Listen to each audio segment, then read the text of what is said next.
Le 8e sommet de la francophonie s'est ouvert aujourd'hui à Moncton, au Canada, en présence de 49 chefs d'État et de gouvernement. Parmi eux, bien sûr, le président français, mais également de nombreux dirigeants africains, dont certains ne sont pas réputés pour être des démocrates. Dès l'ouverture du sommet, la question des droits de l'homme est devenue un sujet de polémique. Reportage de Memona Interman et Jean-Jacques Ledeuil.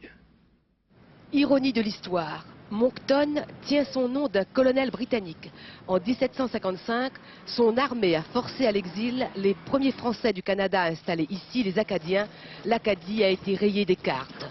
Aujourd'hui, cela s'appellerait un nettoyage ethnique. 2 siècles et demi plus tard, les droits de la personne sont encore à conquérir dans la moitié des États représentés à Moncton. Selon Amnesty International, sur le banc des accusés figure notamment le général Eyadema du Togo, le président Kabila du Congo-Kinshasa, le président Lansana Conté de Guinée ou le premier ministre du Cambodge, Hun Sen. Ils sont près d'une trentaine ici à emprisonner arbitrairement, torturer, assassiner. Dehors, une poignée de manifestants sont venus rappeler la réalité chez eux.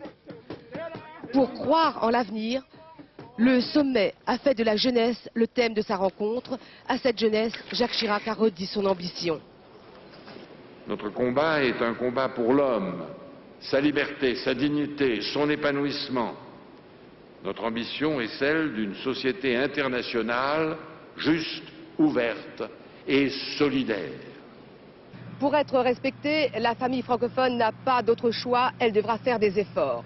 Jacques Chirac affirme qu'il fait bien pression sur certains chefs d'État, mais sans éclat et sans publicité. Il choisit délibérément cette politique de petits pas.